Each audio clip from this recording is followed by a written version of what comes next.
વ્યક્તિને એમ લાગે છે કે આ ખાડી યુદ્ધ છે કદાચ લંબાય તો જે આપણને રાંધણ ગેસ મળે છે એલપીજી એની શોર્ટેજ થશે, એટલે આપણે આપણી ક્ષમતા પ્રમાણે નાનો માણસ હોય તો 2 બાટલા કરે, મોટો માણસ હોય તો 20 બાટલા કરે, એટલે વધારે પડતી અછત બજારમાં દેખાઈ રહી છે.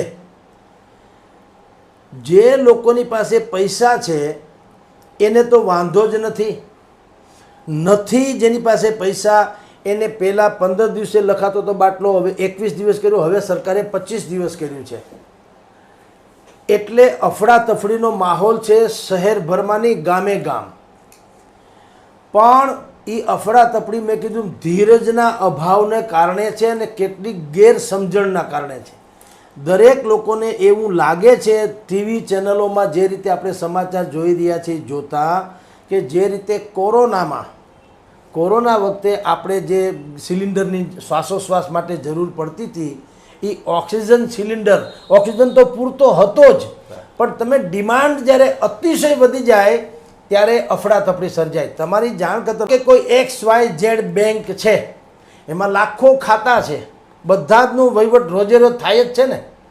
કોઈ પણ બેંકમાં એક જ દિવસે એક જ સમયે બધા જ લોકો જઈને કે લાવો અમારા પૈસા, બેંક ઉઠી જાય. કારણ કે બેંકે પણ તમારી જે થાપણો છે એનો બીજે ઉપયોગ કર્યો હોય છે.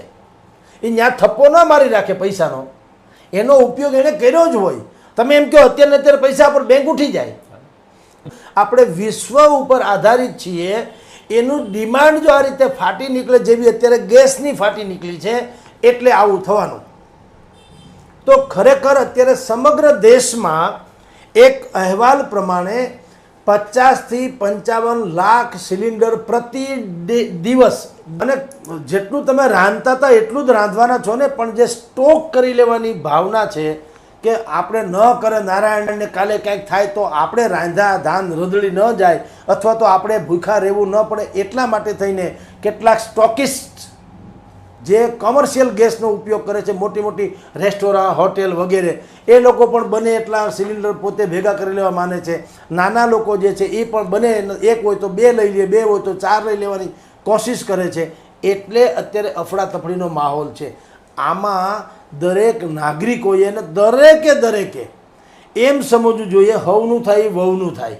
તમે સમજી લો, તમે આજે કદાચ 2 બાટલા લઈ લેશો તો એ 2 બાટલા કાંઈ આજીવન ચાલવાના નથી. તમે 15 દિવસ પછી અછત, માની લો કે અછત સર્જાય પણ ખરી, તો તમે 15 દિવસ પછી એ જ હાલતમાં છો જે હાલતમાં આજે અમે છીએ.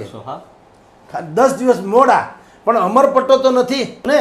હવે તમે ધારી લો કે આખી ટાંકી ફૂલ કરાવી લ્યો તો એક 8 આના કે રૂપિયો વધવાનો હોય તો તમે 20 લીટર ભરાવી લેતા હો તો 20 રૂપિયાનો તમને ફાયદો થયો. પછી તમે 10 લાખની ગાડી લઈને નીકળો, 20 રૂપિયાના ફાયદા હાટુ તમે લાઈન લગાવો, એને કારણે અફડાતફડી થાય છે, વધારે પડતી થાય છે.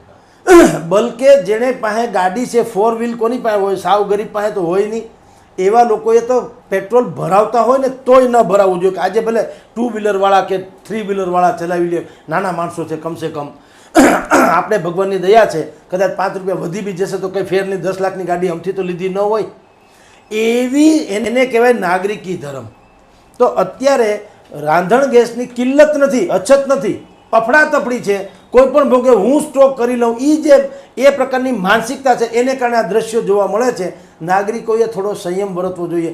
માની લો કે એક ગેસનો બાટલો ખતમ થઈ ગયો, બીજો તમારી પાસે નથી આવ્યો, તો તમે જેમ આપણે પણ ટાઢું ખાઈ લઈએ છીએ ને ક્યારેક, તો દરેક આડાઅવળી વ્યવસ્થા કરીને પણ તમારે આ, કારણ કે આફત કોઈ સરકાર દ્વારા નિર્મિત નથી, આ ઉપરથી આગુશે ચલી આતી એવું છે. 2 દેશ ઝઘડ્યા છે, એના અસર તળે આપણા દેશમાં આવી કિલ્લત સર્જાણી છે ગેસની. એવા સમયે નાગરિકોએ સંયમ નિયમથી થોડુંક કરકસરથી જીવે અને સરકારને એણે ખરેખર તો આશ્વાસન આપવું જોઈએ કે ચિંતા ન. સરકારે વળી કહેવું શું પડે કે તમે ભાઈ અફડાતફડી ફેલાવતા નહીં, પેનિક બાઇંગ કરતા નહીં, એટલે કે અફડાતફડીમાં ખરીદી નહીં, એવું કહેવું શું પડે? આપણે સમજતા નથી.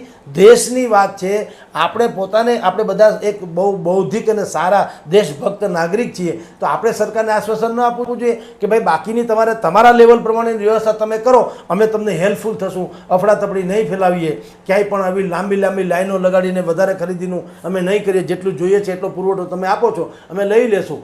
આ નાગરિકી ધર્મ છે. જો આવું ચાલુ કરવામાં આવે તો સરકારને પણ હોંસલો રહે અને આપણે બહુ મોટી સમસ્યાને પાર કરીશું. ડાપણ, શાણપણ કે સૌજન્ય દાખવે તો મને લાગે એના જેવી દેશભક્તિ પણ કોઈ નહીં અને એના જેવો નાગરિકી ધર્મ પણ કોઈ નહીં અને એને મત માગવા ઓછા પડે, આપોઆપ મળે પણ ખરા.